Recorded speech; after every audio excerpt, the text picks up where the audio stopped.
네, 여러분 안녕하세요. 한 주간 평안하셨죠? 오늘 다섯 번째 시간입니다.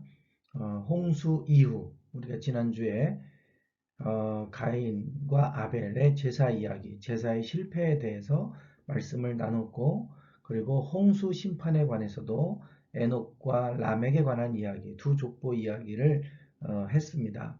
오늘은 이제 홍수 심판 이후의 이야기를 하도록 하겠습니다. 시작하기 전에 기도하고 시작하겠습니다. 기도하겠습니다. 하나님 아버지, 저희들이 하나님의 말씀을 배웁니다. 하나님, 이 성경 말씀을 통해서 하나님의 뜻이 어디에 있는지를 분별하게 하여 주시고, 이 시대에 더욱 하나님 말씀대로 구별되게 살아가는 저희들 모두가 되게 해 주시옵소서. 하나님의 말씀을 들을 때마다 주의 음성으로 듣게 하시고, 이 말씀이 우리의 마음에 새겨지게 하셔서 우리가 하나님의 마음을 더 깊이 헤아리고, 그래서 주님을 기쁘시게 해드리는 삶을 살아가는 저희들 되게 하옵소서. 마칠 때까지 하나님 주관해 주시고, 하나님께서 은혜가 임하도록 한 성령께서 인도해 주옵소서. 예수님의 이름으로 기도드리옵나이다. 아멘. 네, 지난주 우리가 가인과 아벨의 제사의 실패 이야기와 홍수 심판 이야기까지 나눴는데요.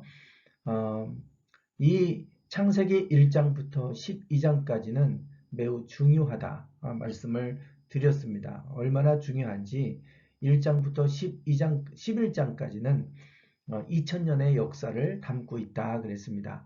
2000년이면 꽤 긴 시간이죠. 이 2000년의 긴 시간의 역사를 성경은 11장으로 아주 함축해서 압축해서 보여주고 있는데, 그 1장부터 11장까지의 내용을 정리해보면 매우 간단합니다. 창조 이야기와 홍수 심판 이야기, 요 사이에 두 가지의 인간의 타락의 사건이 있었다 그랬습니다. 하나는 불순종이고 또 하나는 제사의 실패 이야기입니다. 아, 우리가 이 두 가지 사건을 다 다뤘는데, 지난주에는 제사의 실패 이야기에 대해서 다뤘습니다. 우리는 창세기 4장의 제사의 실패 이야기, 가인과 아벨의 이야기를 어떻게 기억하냐면 최초로 살인이 일어난 사건으로 기억을 하게 됩니다. 그런데 최초로 살인이 일어난 사건을 기억하기 전에 하나님이 받으실 수 없는 가인에게서부터 제사에 문제가 생겼다라고 하는 것을 잘 생각하지 못하는 경우가 많이 있습니다. 이 성경에서 이야기하는 이 이야기, 이 사건의 출발은, 또 핵심은 제사의 실패 이야기입니다.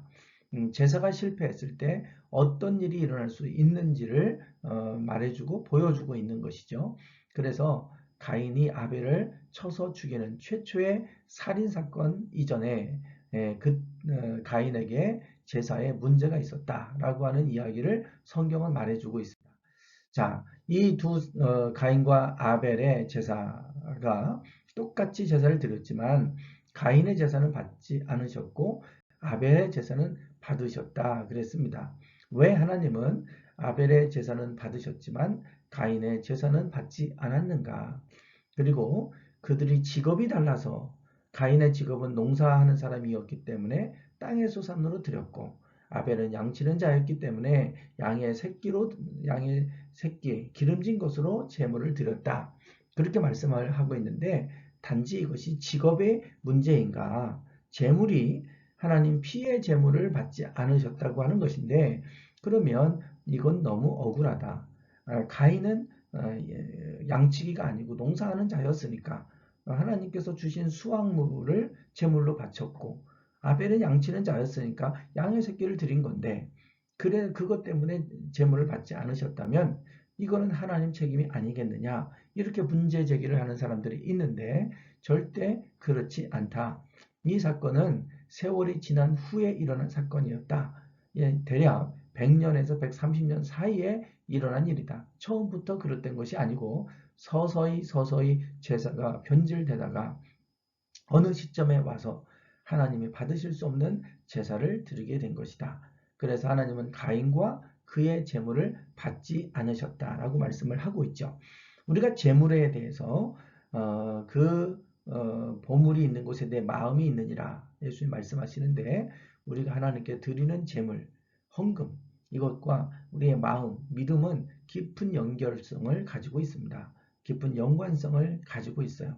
그래서 은혜가 떨어지면 하나님께 드리는 것이 아까워서 헌금을 줄이게 되죠. 가인도 그랬을 거예요. 그래서 가인이 재물을 얼마든지 사냥해서 이 짐승의 피해 제사를 드려왔었고 또 드릴 수 있었지만 그렇게 하지 않고 땅의 소산으로 이렇게 하나님께 드리는 이러한 성의 없는 하나님의 제사를 멸시하는 이러한 모습이 가인에게서부터 나타나게 되더라라고 하는 것을 우리가 지난주에 배웠습니다.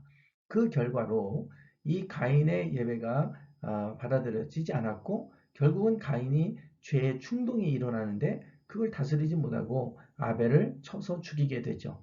그로 인해서 그 땅이 피를 받음으로 땅은 저주를 받았고 그래서 땅은 더 이상 수고해도 효력을 발휘하지 않아서 떠돌아다니는 유리하는 그러한 자가 되게 됩니다. 즉 사막화됐단 말이죠. 그래서 지금 보시는 화면에 있는 것처럼 위에 사진은 사막화 사진, 밑에는 종교 사진, 종교 지도 사진입니다.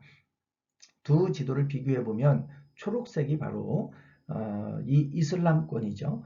예배를 드리지 않는 땅. 그래서 이 땅과 예배 드리는 것과 그 땅이 사막화되는 것이 깊은 연관성이 발견되더라라고 하는 것입니다.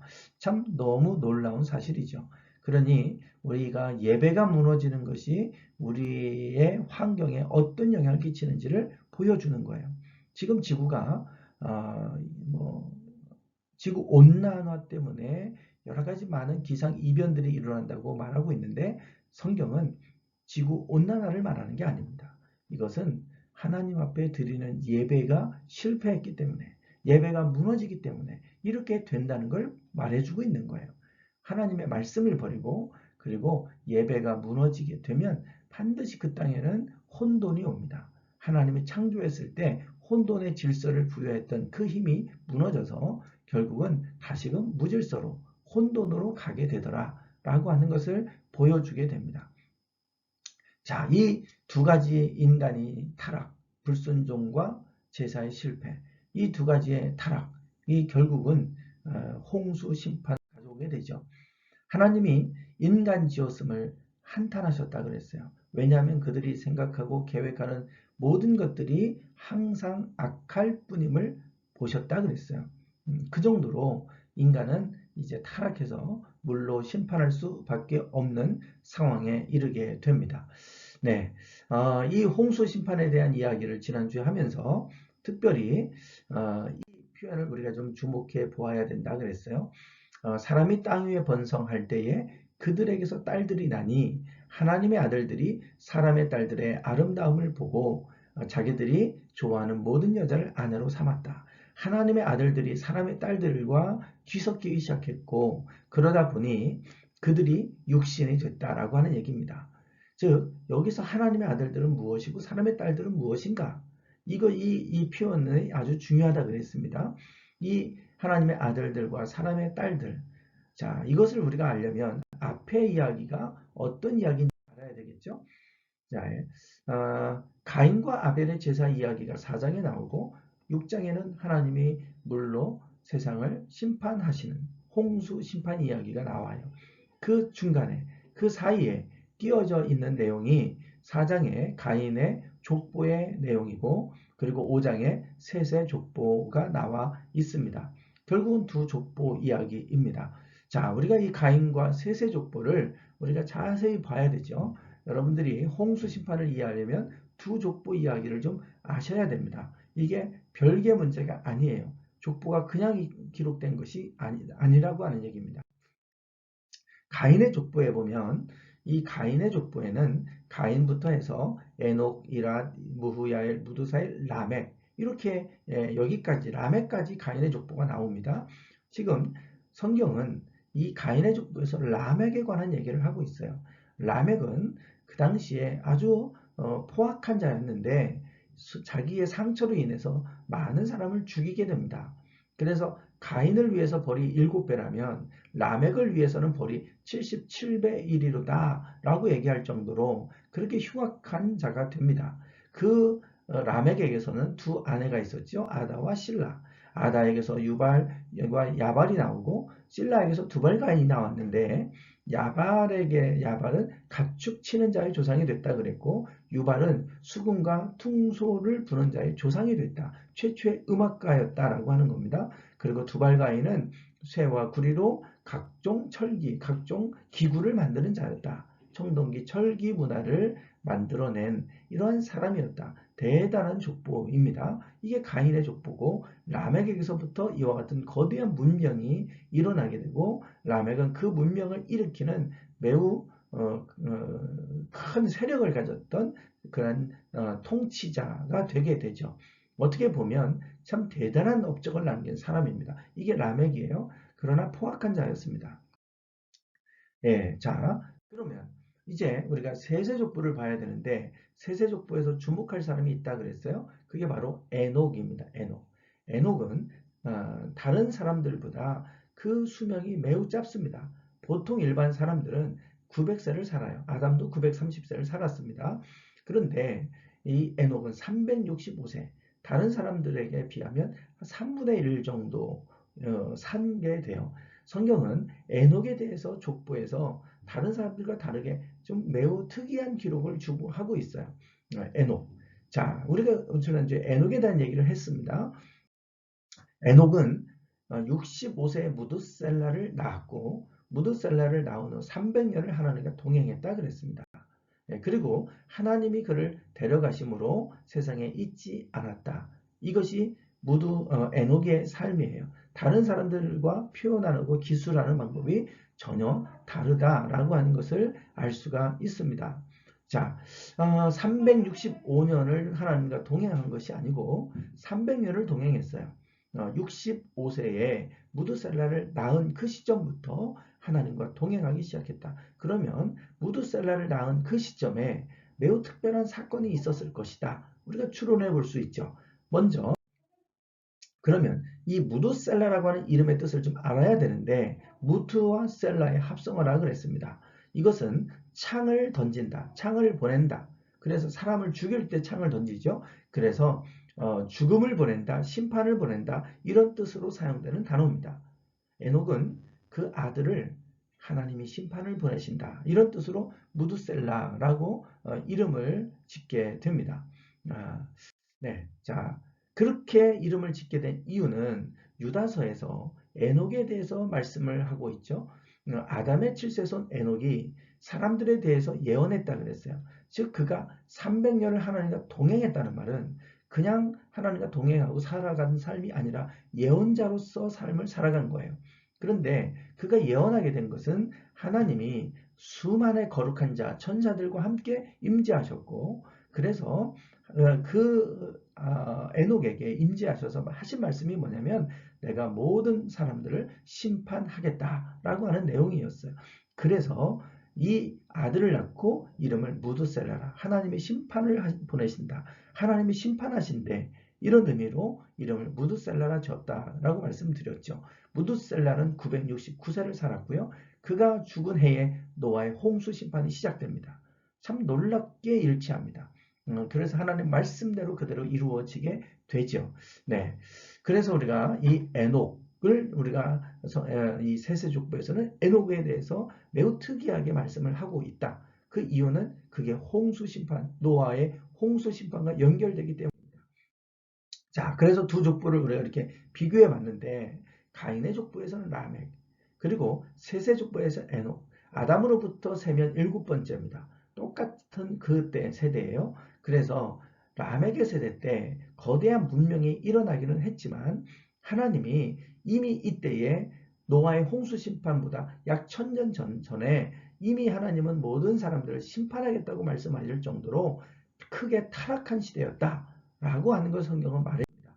자, 여기까지 아담부터 에녹까지는 대략 한 600년 후에 에녹이 등장합니다. 아담 하나님이 인간을 창조하시고 600년 정도 지났을 때 에녹의 시대에 하나님이 심판을 얘기할 정도로 벌써 타락해 버렸다는 거예요. 참 우리 인간이 죄성이 바로 선악과를 따먹고 나서 결국은 이 죄성이 우리 가운데 나타나는 모습을 보지 않습니까?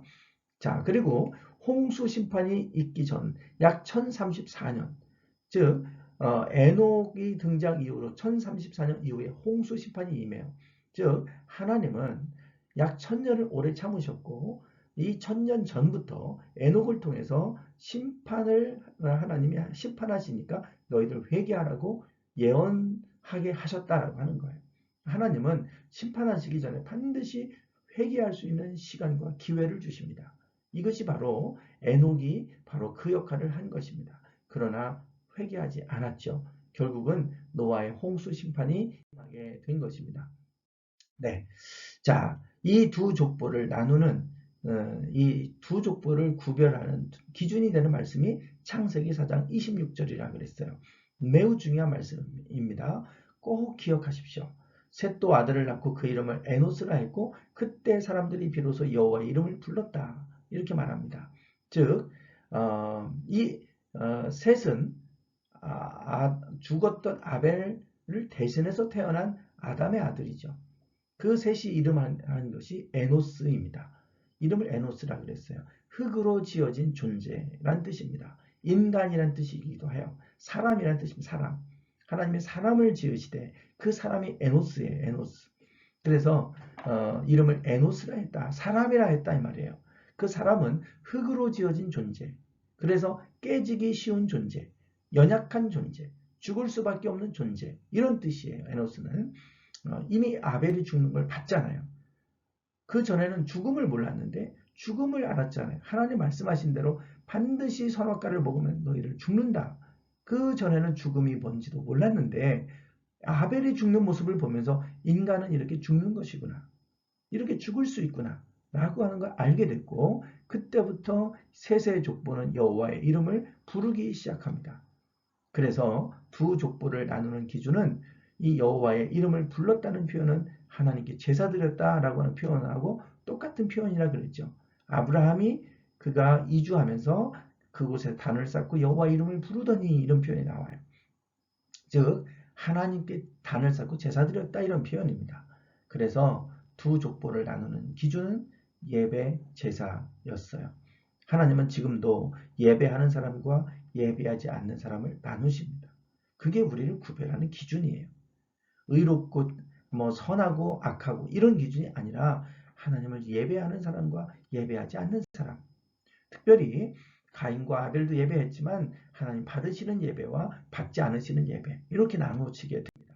자, 요 두 족보를 이렇게 도식으로 표현하면 이렇습니다. 그래서 라멕과 에녹의 때에는 이제 하나님의 아들들과 사람의 딸들이 섞여버려서 그래서 결국은 홍수 심판까지 이르게 되고 두 족보는 나누는 기준은 예배에 있었다. 예.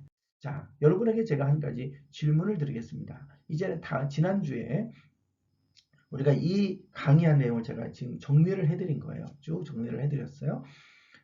예배를 드리는 것과 예배 드리는 척하는 것. 요 두 가지의 차이점이 뭘까요?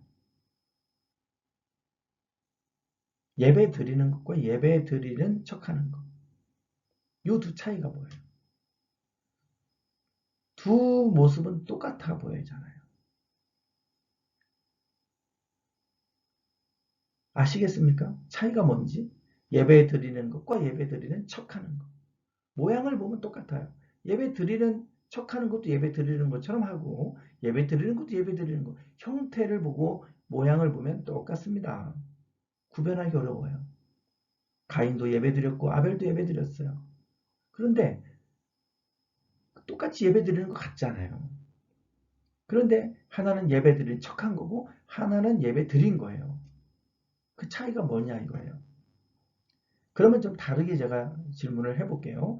공부하는 것하고 공부하는 척하는 것하고 차이가 뭘까요?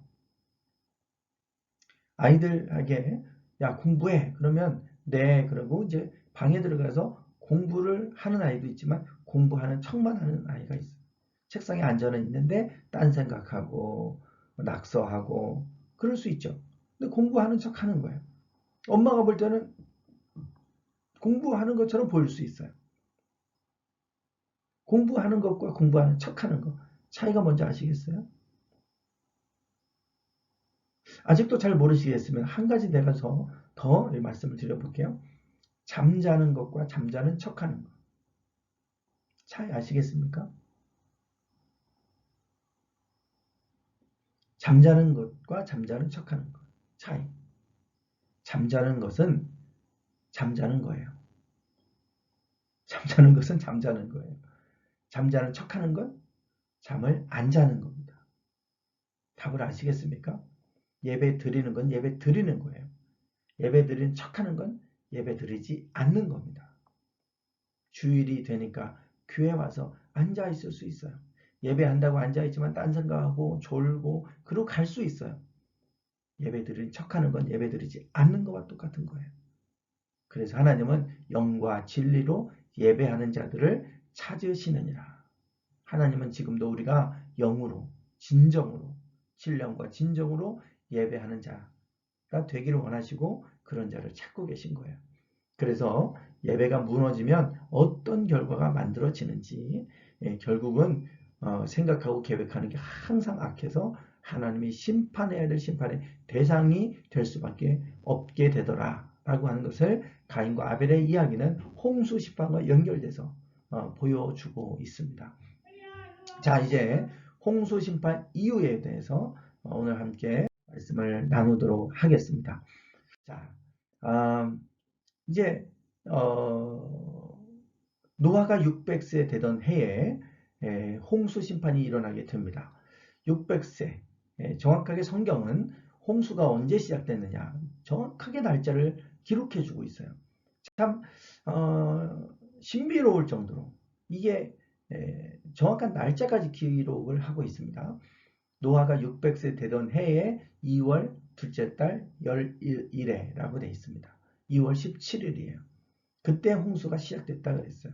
그래서 40일 동안 비가 끊임없이 쏟아지고 하늘의 물층의 물과 땅에서 물샘이 터져서 그래서 40일 만에 온 땅을 덮어버립니다. 자, 그리고 물이 온 땅을 덮어요. 지면을 덮은 게 150일 동안 지속됩니다. 5달입니다. 정확히. 5달 동안은 이 물이 온 지면을 덮어서 어떤 것도 보이지 않아요. 다 모든 걸 덮어버린 거예요. 그래서 그 물이 지면을 덮은 게 150일, 5달입니다. 그러면 그리고 나서 5달 후에 이제 물이 빠지면서 이제 가장 먼저 드러난 게 아라랏산이에요. 아라랏산. 방주가 아라랏산에 거기에 이제 이제 닿게 되는데요. 결국은 아라랏산에 이제 방주가 이제 거기에 닿게 됩니다. 그 5달 동안 물이 가득 차 있었으니까 2월 17일에서 5달을 더하면 7월 17일이죠. 네. 그래서 물이 빠지면서 방주에 이제 걸치게 됩니다. 네. 그리고 지면에서 이제 물이 완전히 거친 데는 1월 그 다음에 1월 1일이에요. 1월 1일에 그 지면에 물이 다 거쳤더라. 성경은 말하고 있어요. 그리고 나서 방주에서 나온 것은 601세 2월 27일 둘째 달 21회 21회 날입니다. 2월 27일이에요. 그때 이제 물이 말랐어요. 땅의 물이 다 말라서 방주에서 비로소 나온 거예요. 이때. 지금 보시면 그 2월 17일 여기 있죠. 2월 17일. 아이고. 네. 2월 17일에 방주에서 나와서 그 다음에 2월 27일 날 내려왔으니까 꼬박 1년 걸렸어요. 방주에 들어간 지 1년 만에 나온 겁니다. 아라랏산의 위치가 어디냐면 아라랏산은 지금 저 아라랏산 표시 보이세요? 네, 아라랏산 아라랏산 제가 네, 아라랏산 여기죠. 여기 아라랏산 요 지점입니다. 요 지점. 요 지점에 아라랏산이 있어요. 여기가 이쪽은 이제 터키입니다. 터키. 여기가 터키라고 써 있죠. 터키. 그리고 이쪽은 예, 아제르바이잔이라고 이렇게 돼 있어요. 아제르바이잔. 그리고 이쪽은 노란색 부분은 이란입니다. 이란. 예, 이란. 이란 이렇게 여기가 이라크. 보이시죠? 이라크. 네. 여기는 시리아. 요 밑으로 가면 이제 이스라엘이 있어요. 즉 여기가 경계선이 됩니다. 터키와 이란과 아제르바이잔을 나누는 이런 산이 우리 백두산이 중국과 북한을 나누는 경계가 되는 것처럼 이렇게 이제 요 지점이 이란과 터키와 아제르바이잔을 나누는 그러한 이제 곳이 됩니다. 자, 지금 저 지도상으로 표시하면 지금 보시는 것처럼 아라라산이 저쪽에 있어요.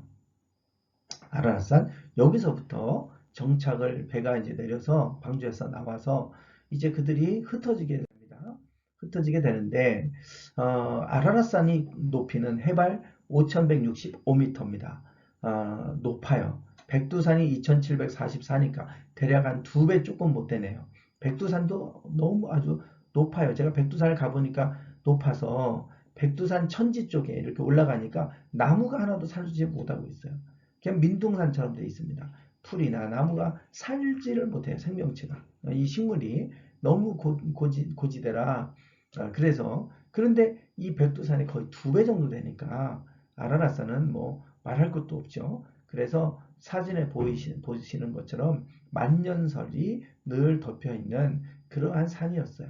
그래서 방주가 발견되지 않다가 지구 온난화로 그 눈들이 빙하들이 녹아내리면서 방주가 발견된 겁니다. 이게 이제 아라라산이에요. 자, 이 아라라산에서 셈, 함, 야벳 이렇게 이제 나눠지게 돼요. 지금 보시면 여기에 지금 함 쪽에 붓이 보이죠? 그 다음에 미스라임, 구스 보라색으로 돼 있어요. 이게 함 쪽을 표시한 거고요. 야베 쪽은 여기 초록색으로 야완, 메색, 달시스. 이 달시스가 요나가 다시스로 도망가잖아요. 다시스. 그 다시스입니다. 다시스. 그 다시스. 그래서 여기가 스페인 다시스라고 불리는 여기입니다. 스페인. 그래서 요 달시스, 요 초록색은 다 이제 야베 쪽이에요. 야베 쪽. 그리고 빨간색 드단, 또 아수르, 아르박삿, 엘람, 빨간색으로 표시된 건 셈족입니다.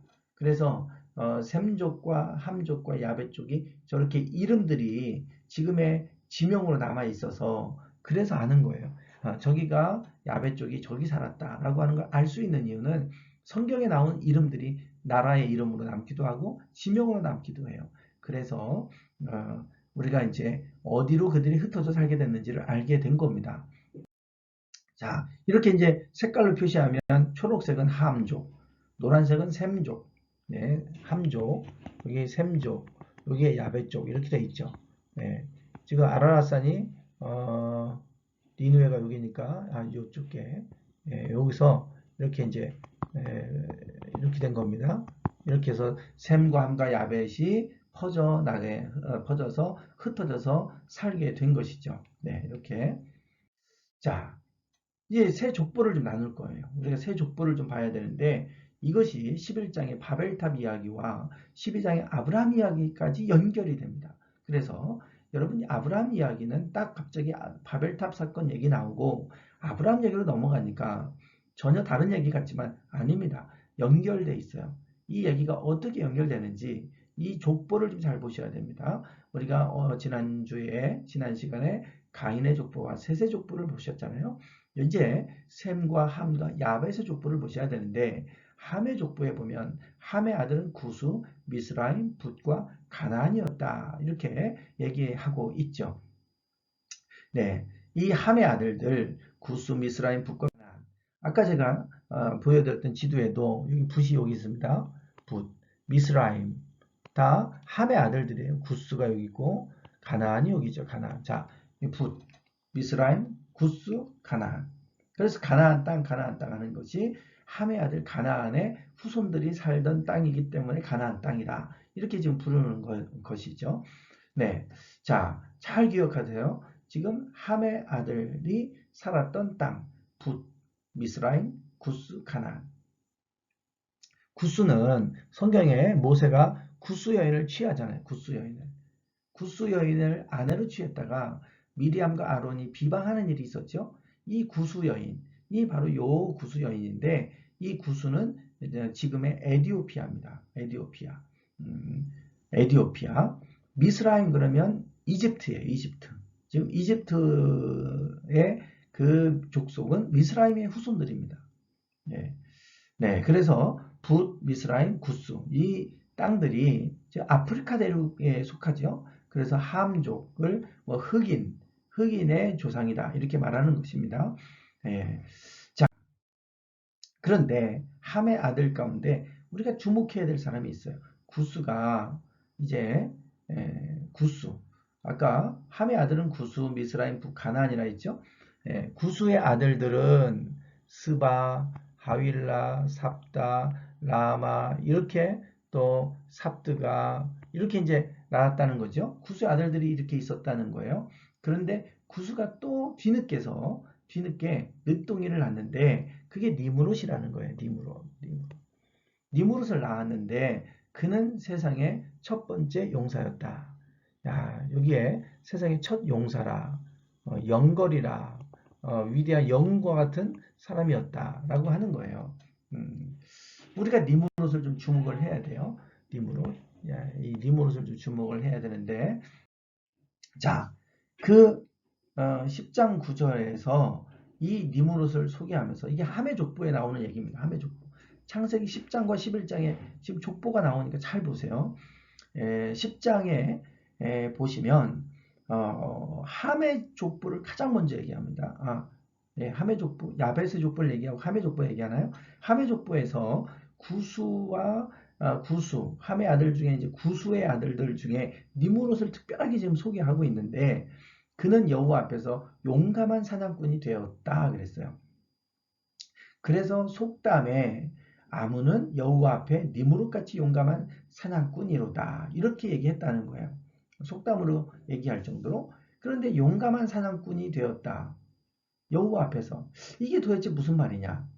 하나님 앞에 용감한 사냥꾼이다. 그러면 여러분들이 일반적으로 생각할 때 아주 하나님 앞에 하나님을 위해 용감하게 싸우는 용사였구나. 뭐 이런 생각하실 겁니다. 아니에요. 정반대의 내용입니다. 이 내용은 전혀 그런 내용이 아니에요.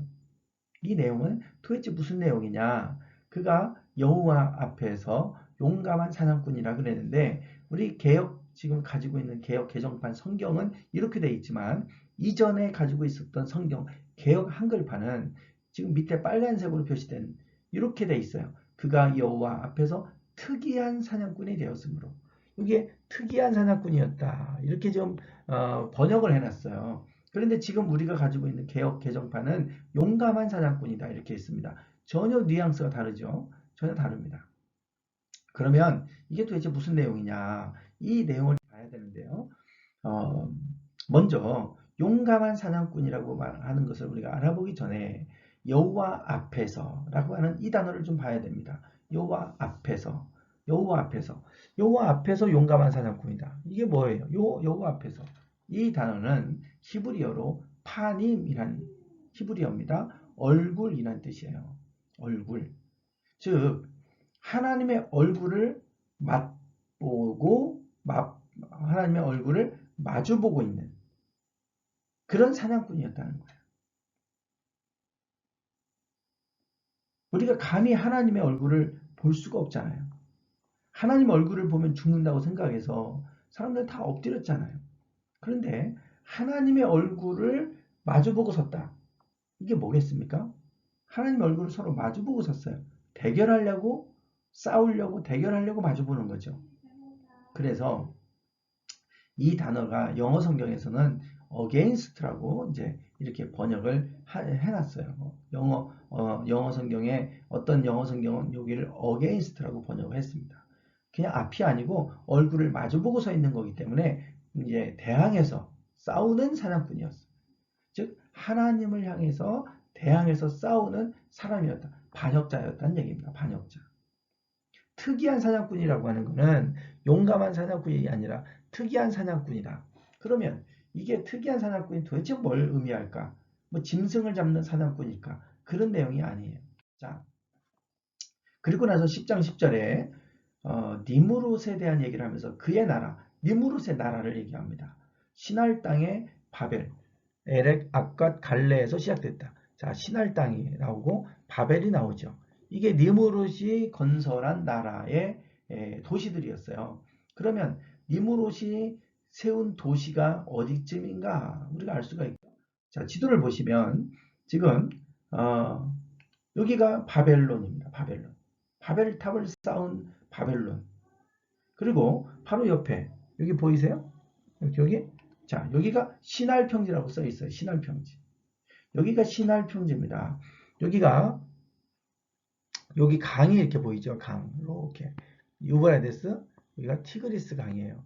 요 사이를 우리는 메소포타미아라고 부릅니다.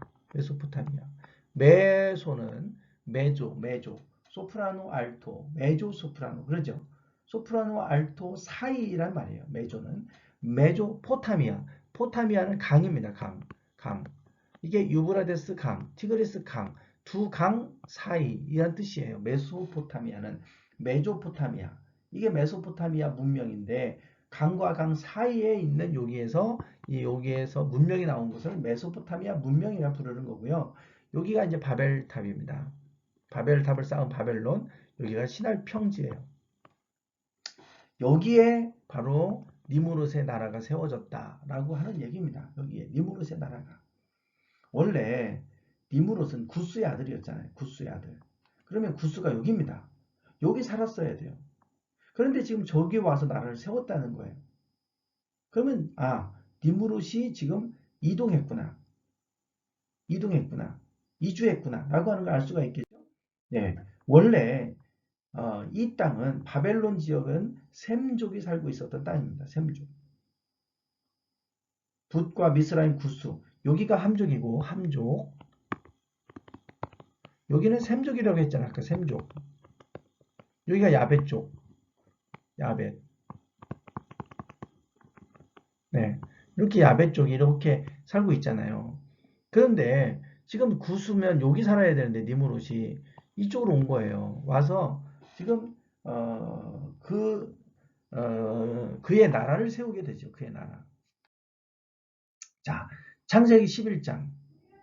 바벨탑 사건을 기록하고 있는 11장으로 가보시면 정신 바짝 차리십시오. 왔다 갔다 하니까. 지금 11장에 보면 그들이 동방으로 옮겼다 그랬어요. 그들이 동방으로 옮겼어. 그래서 신할 평지를 만나 거기 거류했다 그랬잖아요. 그럼 그들이 누군지 아시겠죠? 이게 니무롯입니다. 니무롯이 동쪽으로 옮겼다는 거예요. 아니요. 동쪽. 자, 지도를 보세요. 구수가 저인데 니무롯이 지금 바벨 신할 평지 쪽으로 동방으로 옮겼어요. 동쪽으로. 그래서 거기다가 자기 나라를 세웠어요. 자, 그러면 지금 이래서 이제 그곳에서 바벨탑 쌓은 사람은 니무롯입니다. 니무롯이 이곳에 와서 자기의 나라를 세우고 바벨탑을 쌓게 되는 거예요. 그래서 바벨탑 사건은 이 함족의 구스의 아들 니무롯을 얘기하고 있는 겁니다. 이 사람들이 바벨탑 쌓은 거예요. 이 바벨탑은 니무롯과 연결해서 생각하셔야 됩니다.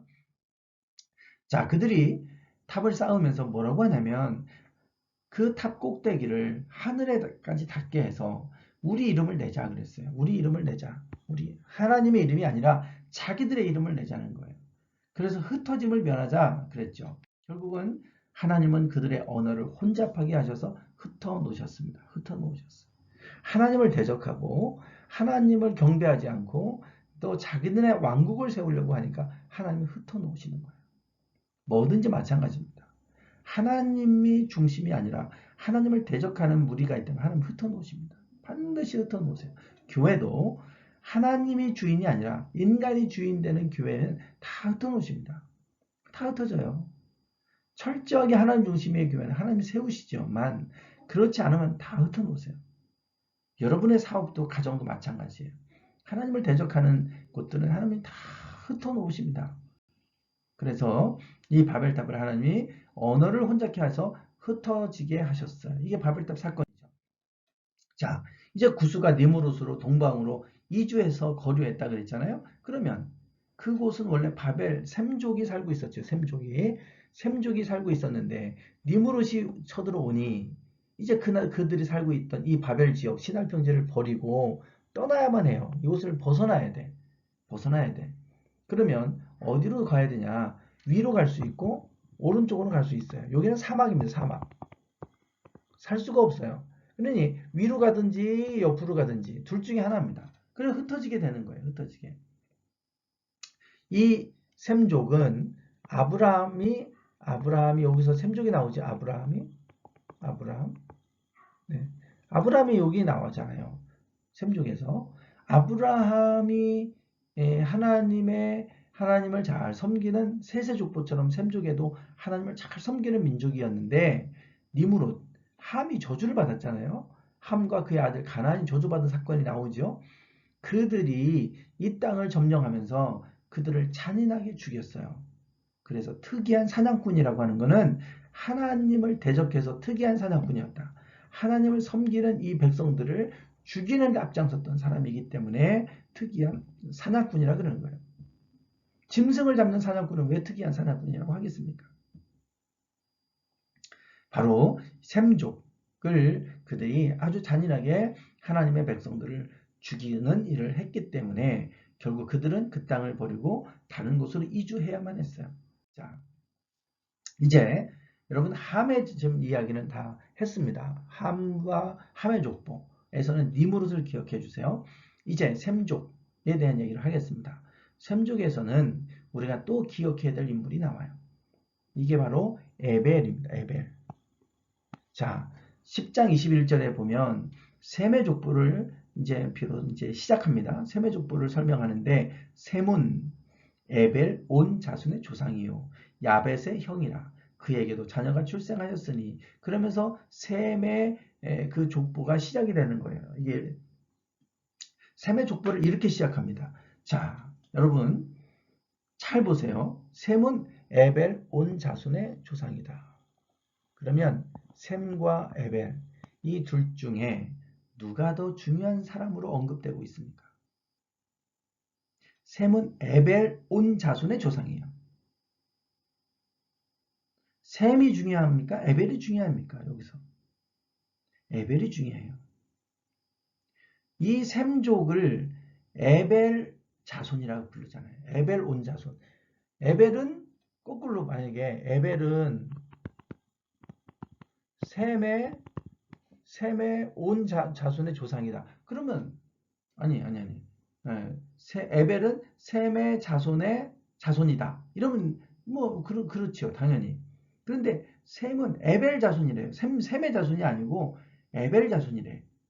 그 셈의 자손의 후손들을 에벨 자손이라 그러는 거예요. 그러면서 셈은 에벨 자손의 조상이다. 이렇게 얘기하고 있잖아요. 그러니 에벨이 중요한 인물인 거예요. 그래서 에벨을 기억하셔야 됩니다. 이 셈의 족보에서는 에벨을 기억하셔야 돼요. 에벨. 자, 셈이 아르박삿을 낳았고요. 아르박삿은 셀라를 낳았습니다. 셀라는 이 에벨을 낳아요. 바로 네 번째예요. 셈, 아르박삿, 셀라, 에벨. 에벨이에요. 에벨을 잘 보셔야 됩니다. 에벨. 자, 에벨은 두 아들을 낳았습니다. 하나의 이름은 벨렉이고 벨렉이라 했죠? 하나의 이름. 에벨의 두 아들이 있는데 하나는 벨렉이고 또 하나는 욕단인데 뒤에 나와요. 벨렉은 뜻이 나님이란 뜻이에요. 나님. 그때 왜 나님이라고 했냐? 에벨이 이름을 세상이 나뉘었다는 거예요. 그때 세상이 나뉘었기 때문에 이름을 벨렉이라 했다는 거예요. 에벨이. 자, 그러면 그때 세상은 땅을 얘기하는데 이 땅이 나눴다는 거예요. 땅. 이 히브리어로 세상은 땅이에요. 땅. 그때 땅이 나뉘었다는 말이에요. 땅이. 이것을 해석할 때 두 가지로 해석을 하는데 첫 번째는 땅이 나눴다 그랬잖아요. 지도를 보세요. 지도를 보시면 두 대륙으로 이렇게 지금 나눠져 있죠. 여기가. 근데 여기와 여기로 나눠져 있잖아요. 원래 한 덩어리였습니다. 한 덩어리. 근데 이게 나뉜 거예요. 나눠졌어요. 지금 오른쪽으로 이렇게 이동해서 붙이면 딱 붙겠죠. 이게 원래 한 덩어리였다가 이게 둘로 나눠졌어요.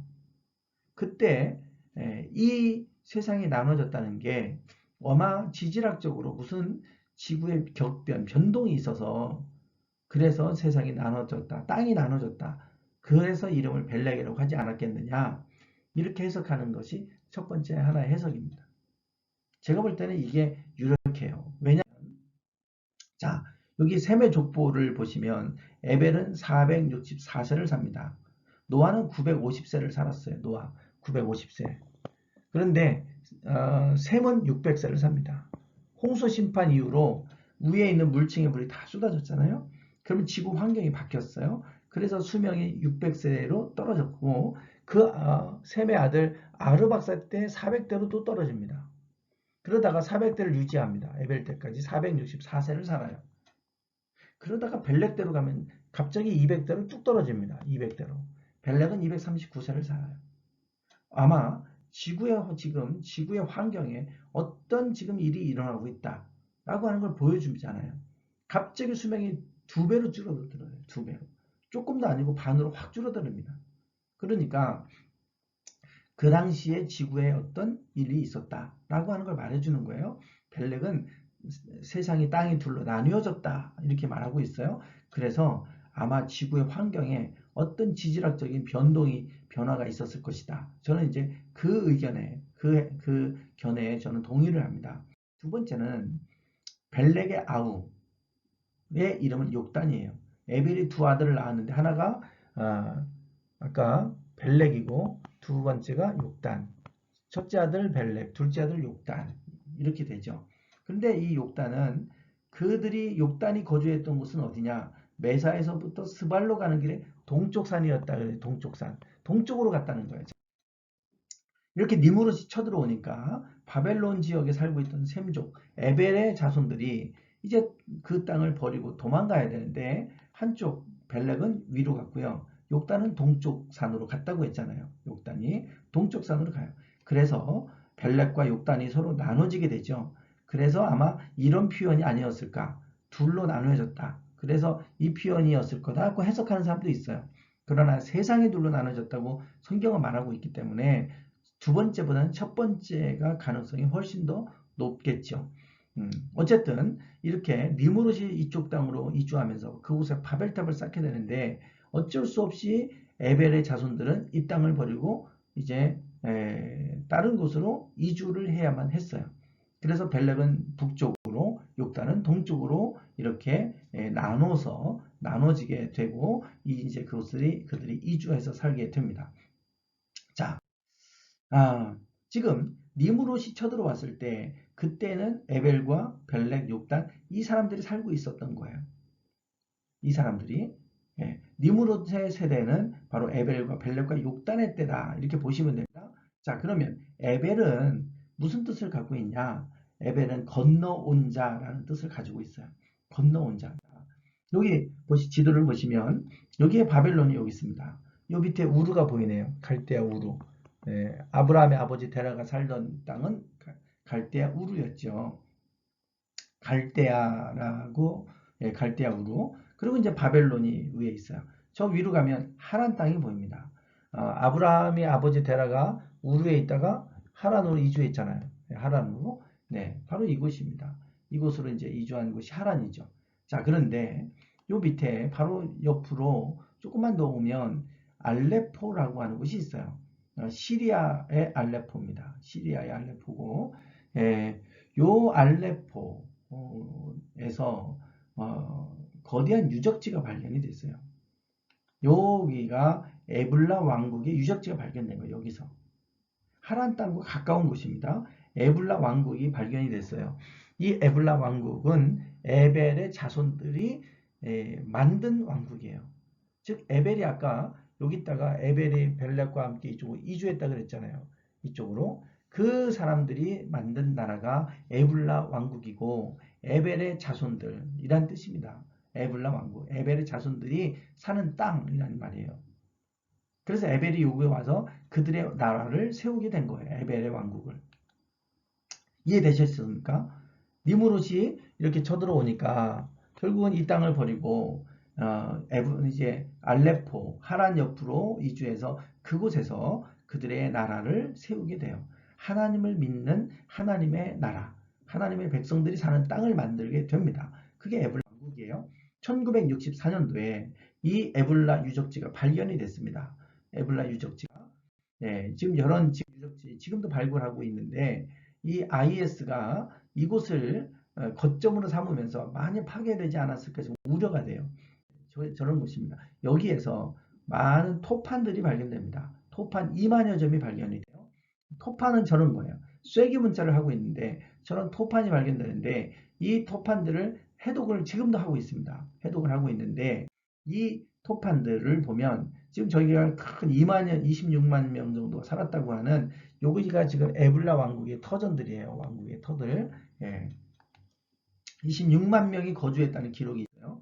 자, 거기에서 지금 이게 지도인데 이 에블라 왕국의 영토가 어디까지였나를 보여주는데 에블라 왕국의 이 토판에서 시나이 반도까지 에블라의 통치 영역으로 기록됐다 그랬어요. 시나이 반도가 여기입니다. 시나이 반도. 시나이 이게 홍해잖아요. 예, 이게 시나산 여기 옛날 여기 있다고 생각을 해서 시나이 반도라 부르는 곳이 여기예요. 즉 여기까지가 에블라 왕국의 영토였다라고 하는 거예요. 여기가 에블라 왕국 꽤 넓었죠. 이게 전성기 때는 에블라 왕국은 여기까지예요. 여기가 가나안 땅이잖아요. 여기가 갈릴리, 여기가 사해바다. 예. 그러니 이 가나안 땅이라고 하는 곳이 여기인데 여기가 다 에블라 왕국에 속해 있는 거였어요. 자, 여기가 에블라 왕국이에요. 이렇게 넓은 넓게 세력을 형성을 하게 돼요. 이게 이제 에블라 왕국입니다.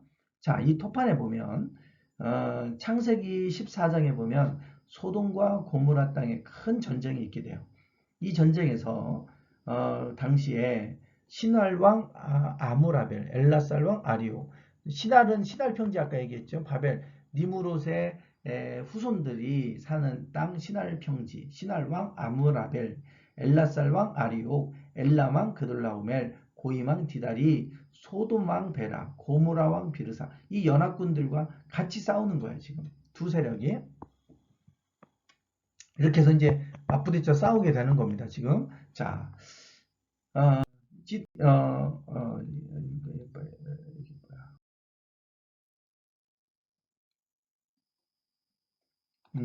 아이고,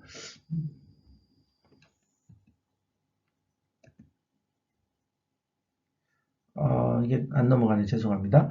아, 자, 그 도판에 보면 아까 소돔과 고모라 땅에 전쟁이 있었는데 그때에 아브라함이 조카 롯이 포로로 끌려갈 때 자기가 길리온 사람 318명을 데리고 318명을 데리고 그들을 구원해 내잖아요.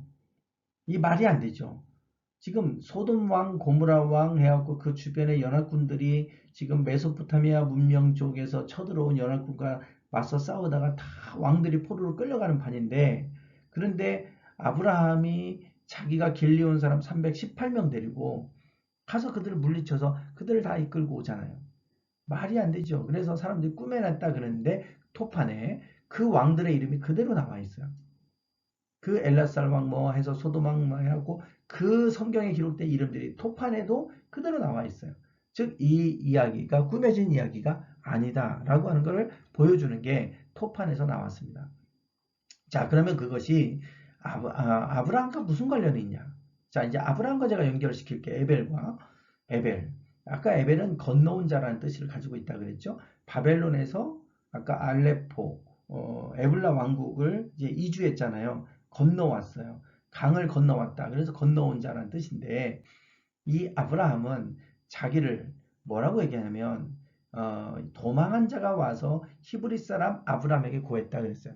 도망한 자 이게 소돔과 고모라 전쟁에 관한 얘기입니다. 조카 롯이 포로로 끌려가니까 거기서 도망 나온 사람이 아브라함에게 당신의 조카가 다 끌려가고 전쟁에서 패해서 소돔 왕도 끌려가고 다 끌려갑니다. 이것을 히브리 사람 아브라함에게 고했다는 거예요. 아브라함을 누구라고 얘기하면 히브리 사람이라 그래요. 여기에 도대체 히브리가 뭐냐? 히브리가. 자, 히브리와 에벨은 히브리어로 보시면요. 원어로 보면 똑같습니다. 잘 보세요. 여러분은 히브리어를 모르셔도 이게 히브리어인데 이게 히브리어예요. 두 개 비교해 보세요. 모양이 똑같습니다. 틀린 거는 뭐냐? 밑에 점만 달라요. 점. 여기 점. 이게 모음이에요. 점이. 이 나머지는 이건 자음이에요. 이거 자음. 여기는 자음. 이게 자음들이고 이 점은 이게 모음이에요. 모음. 원래 히브리어는 모음이 없고 자음만 있었어요. 자음만. 그래서 이 에벨이나 히브리나 자음은 똑같습니다. 발음만 달리 했을 뿐이에요. 결국은 에벨족이 히브리족인 거예요. 즉 나는 히브리 민족이다. 히브리족, 히브리 사람이다. 그러면 에벨 사람이라는 뜻이에요.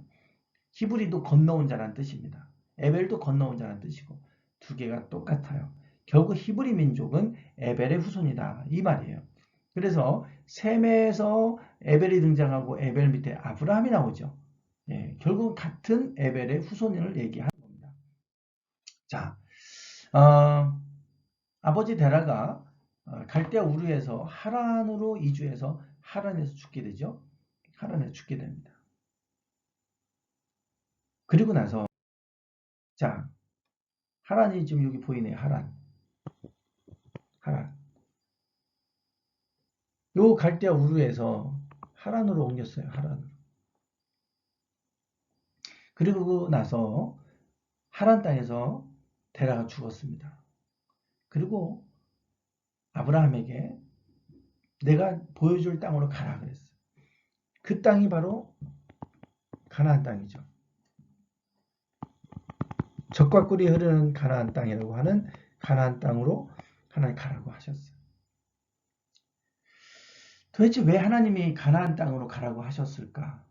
그리고 왜 그 땅은 지금도 예수님이 이 땅에 태어나셔야만 했을까? 우리는 이 땅을 좀 주목할 필요가 있어요. 네. 지금 아까 소돔과 고모라 전쟁에 대한 얘기를 아까 제가 했잖아요. 여기 신할왕, 바벨, 신할왕이 여기 있고 엘람왕, 엘라살왕, 고임왕 이렇게 있어요.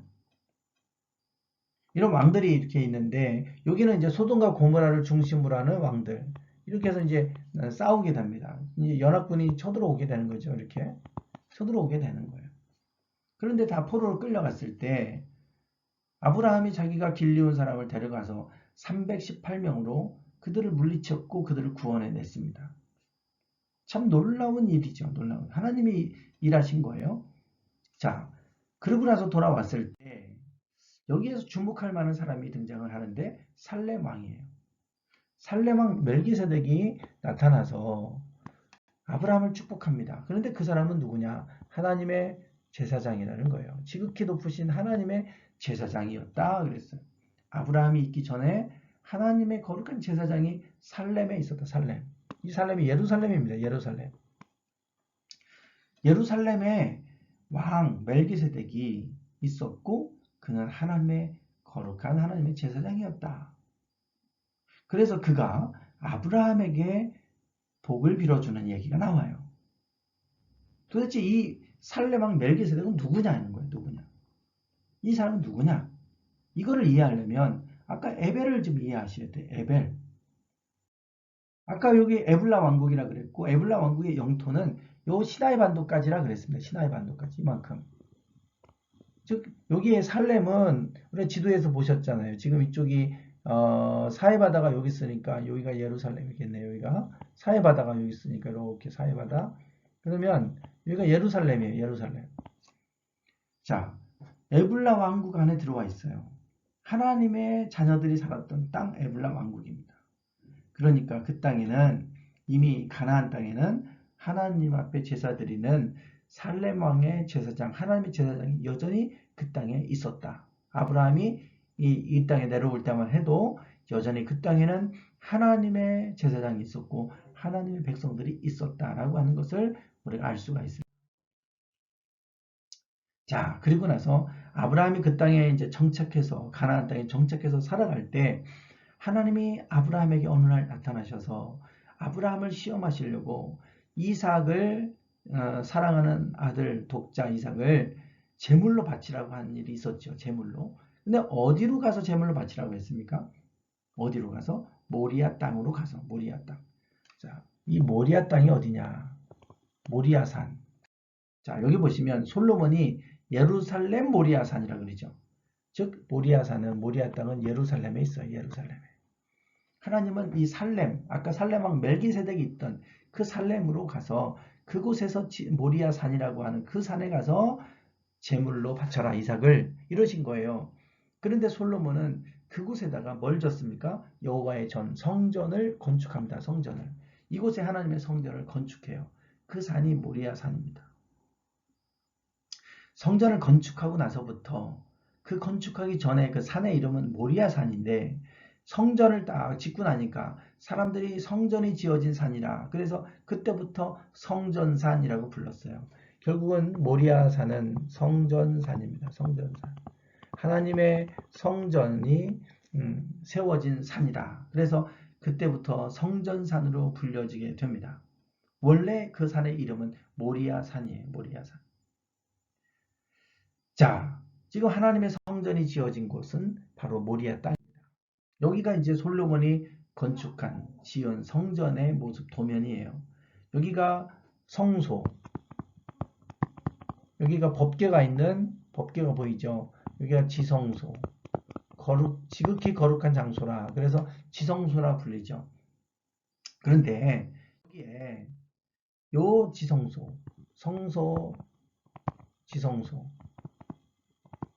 여기에 법궤가 요 바위 위에 얹혀져 있었다는 거예요. 이게 헤로성도 마찬가지입니다. 여기 보시면 이렇게 이제 칸막이로 나눠져 있죠. 여기가 성소, 여기가 지성소인데 여기 바위가 있어요. 바위. 여기에 법궤가 놓여졌다는 거예요. 여기에. 그래서 가장 지극히 거룩한 장소에 지성소에 그 바위가 있었어요. 바위. 그 위에 법궤가 얹혀져 있었다는 겁니다. 여기에. 그런데 AD 70년에 로마에 의해서 이스라엘은 멸망했죠. 멸망하고 그 성전은 무너졌어요.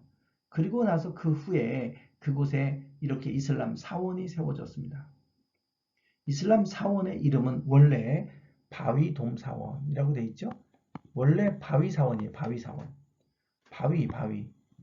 왜 바위사원이라고 하는지 아시겠습니까? 제가 좀 전에 바위 얘기했잖아요. 원래 바위사원이에요. 이름은. 그런데 여기를 이렇게 나중에 황금색으로 이제 도금을 합니다. 황금색으로 입혀요. 그때부터 황금사원으로 불립니다. 원래는 바위사원이에요. 자, 요 바위사원 이렇게 쫙 내려오면 한가운데 바위가 있어요. 바위가. 아까 지성소라고 불렸던 곳, 법궤가 올려졌던 그 바위입니다. 한가운데. 그래서 바위사원이에요. 여기에서 이슬람의 창시자 마호멧이 하늘로 승천했다고 해서 이슬람에서는 3대 성지로 들어갑니다. 그래서 이스라엘 사람들도 여기가 가장 지극히 거룩한 지성소가 있던 곳이고 그러니 그곳을 뺏어야 되겠고 이 이슬람은 마호멧이 승천한 곳이다. 그래서 3대 성지로 분류되는 곳이니 뺏기지 않으려고 하겠죠. 이곳은 그래서 화약고와 같은 곳입니다. 마지막 때가 되면 이곳에서 큰 전쟁이 있을 수 있다. 아마겟돈 전쟁을 얘기하고 그러는데 바로 이 성전과 관련이 있어요. 이 바위, 여기입니다. 바위가. 자, 이게 실제 사진입니다. 지금은 개방되지 않았는데 예전에는 개방을 했다고 그래요. 그래서 요 한가운데 지금 저런 바위가 있어요. 바위 보이시죠? 바위. 요 바위 위에 법궤가 있었고 지성소에 여기가 성전의 지성소였던 곳입니다. 자, 왜 하나님이 그 땅으로 가라고 하셨나? 아브라함을 부르시면서 내가 내게 보여줄 땅으로 가라. 이 땅이 하나님을 예배했던 아브라함이 또 이삭을 제물로 바쳤던 살렘 왕 멜기세덱이 있었던 땅, 하나님을 예배했던 그 지극히 거룩한 땅이 있는 곳이에요. 그래서 가라고 하신 것이고 내가 그곳으로 가서 나를 잘 섬기면 내가 너를 복이 되게 해주겠다. 복을 말씀하시는 거예요. 그래서 이 복이 어디로부터 오는가? 하나님을 예배하는 곳에 하나님의 복은 임합니다. 그래서 아브라함이 이곳에 왔을 때 하나님이 지시하시고 보여주신 이 가나안 땅으로 왔을 때 가는 곳마다 그곳에서 뭐를 했냐? 제단을 쌓고 또 여호와께 제단을 쌓고 여호와 이름을 불렀다 그러잖아요. 아브라함은 그곳에 와서 예배하는 단을 쌓기 시작을 했어요. 그리고 이삭을 모리아산에서 제물로 바치려고 하는 그것을 통해서 하나님은 내가 이제야 나 경외하는 줄 알았다. 그러시고 나서 아브라함을 복을 주시고 말씀하시는 것을 보게 됩니다. 네, 이제 뭐 13장 3절과 4절도 마찬가지예요. 왜 하나님은 그 땅으로 가라고 하셨고 왜 아브라함에게 복을 말씀하셨는가? 아브라함은 가는 곳마다 하나님 앞에 단을 쌓고 예배하는 사람이었고 또 그 땅은 이미 에벨의 후손들이 그 땅에 남아서 하나님을 예배했던 땅이었어요. 그래서 하나님은 지금도 그 땅을 구별하셔서 이스라엘 민족이 그 땅에 다시금 살 수 있도록 그 땅을 구별된 땅으로 지금도 구별해 놓으신 것을 볼 수가 있습니다. 이게 에벨과 또 니므롯과 다 연결된 거예요.